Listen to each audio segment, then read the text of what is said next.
20-22 ফেব্ৰুৱাৰীৰ পৰা ইণ্টাৰভিউ আৰম্ভ হ'ব। ফ্ৰেণ্ডসকল, সকলোৱে শুনা পাইছে যে মুখ্যমন্ত্ৰী মহোদয়ে ঘোষণা কৰিছে যে 20-22 ফেব্ৰুৱাৰীৰ পৰা ইণ্টাৰভিউ আৰম্ভ হ'ব। কিন্তু কিহৰ ইণ্টাৰভিউ আৰম্ভ হ'ব? অসম পুলিচৰ নে Assam direct recruitment 3rd grade 4th গ্ৰেডৰ 20-22 তাৰিখৰ পৰা ইণ্টাৰভিউ হ'ব, সেইটো তেওঁ ঘোষণা কৰা নাই। কিন্তু নিশ্চয় 20-22 ফেব্ৰুৱাৰীৰ পৰা যদি আৰম্ভ হয়, আছাম ডাইৰেক্ট ৰিক্ৰুইটমেণ্টৰ এক্সাম 20-22 ফেব্ৰুৱাৰীৰ পৰা হ'ব পাৰে। আৰু মুখ্যমন্ত্ৰী মহোদয়ে আগত কেইবাবাৰো ঘোষণা কৰিছে, কালি পৰহি এইকেইদিন ঘোষণা কৰিয়ে আছে যে জুন জুলাইত অসম পুলিচৰ ABUB ইণ্টাৰভিউ হ'ব, কামাণ্ডো এইবোৰৰ ইণ্টাৰভিউ জুন জুলাইত আৰম্ভ হ'ব। তাৰ বিষয়ে মুখ্যমন্ত্ৰী মহোদয় কি ঘোষণা কৰিছে সম্পূৰ্ণ ভিডিঅ'টো মই লৈ আহিছোঁ, যিসকলে চোৱা নাই চাই লওক। 20-22 ফেব্ৰুৱাৰীৰ পৰা ইণ্টাৰভিউ আৰম্ভ হ'ব। কেইদিনমান আগতে আমাৰ কামাণ্ডো বেটেলিয়নৰ পাছিং আউট পেৰেড হৈছিল। ৰাস্তাই ঘাটে আজিকালি আপোনালোকে পুলিচবিলাক দেখা পাব। অফিচত ডেকা ডেকা নতুন ল'ৰা ছোৱালী কাম কৰি থকা আপোনালোকে দেখা পাব। চবৰে বাপেক মাকৰ কথা শুনিব। কোনো ধৰণৰ টকা পইচা দিয়া নহয়, সব দুখীয়া ঘৰৰ ল'ৰা ছোৱালী, নিম্ন মধ্যবিত্ত ল'ৰা ছোৱালী।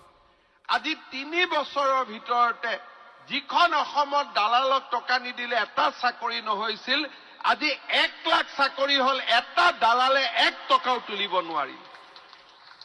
এতিয়া আৰু 35,000 চাকৰি আমি দিব গৈ আছো।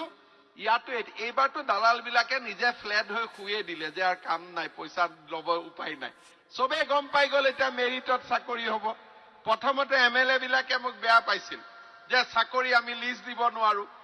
এতিয়া MLA বিলাকে কৈছে ভাল হ'ল, নহ'লে আমাৰ মূৰত ৰাতিপুৱাৰ পৰা গধূলিলৈকে ঘৰত অহা মানুহক চাহ খুৱাই থাকোঁতেই গ'লহেঁতেন, চাকৰি দিব পাৰো নোৱাৰো। আৰু নোপোৱাবিলাকে আমাকে গালি পাৰিলেহেঁতেন। এতিয়াতো এইটোও জামেলা নাই। আমাৰ বিধায়কসকলেও লাহে লাহে মোক কৈছে যে এইটো ছিষ্টেমে ভাল হয়। কেতিয়াবা কেতিয়াবা অসুবিধা হয় যে আমাৰ ল'ৰাবিলাকক আমি কি দিম। সেইকাৰণে এইবাৰ আমি নতুন আঁচনি আনিছো।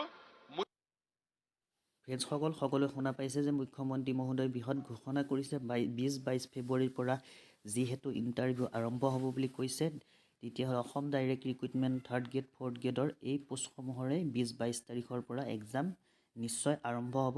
আৰু মুখ্যমন্ত্ৰী মহোদয়ে কেইবাবাৰো ঘোষণা কৰিছে, মিটিঙত কেইবাবাৰো অনুষ্ঠানত ঘোষণা কৰিছে যে অসম পুলিচৰ ইণ্টাৰভিউ জুন জুলাইত আৰম্ভ হ'ব।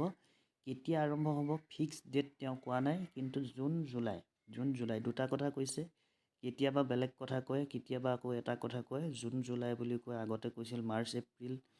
তেওঁ সদায় ডেট বেলেগ বেলেগ দি থাকে, কিন্তু জুন জুলাইত হ'ব বুলি যে কৈছে, জুন জুলাইতে ফিক্স হ'ব বুলি আশা কৰিব পাৰে কেণ্ডিডেটসকলে। তাৰ কাৰণে ফ্ৰেণ্ডসকল, যিসকলে প্ৰিপেৰেশ্যন কৰা নাই ভালদৰে প্ৰিপেৰেশ্যন কৰক।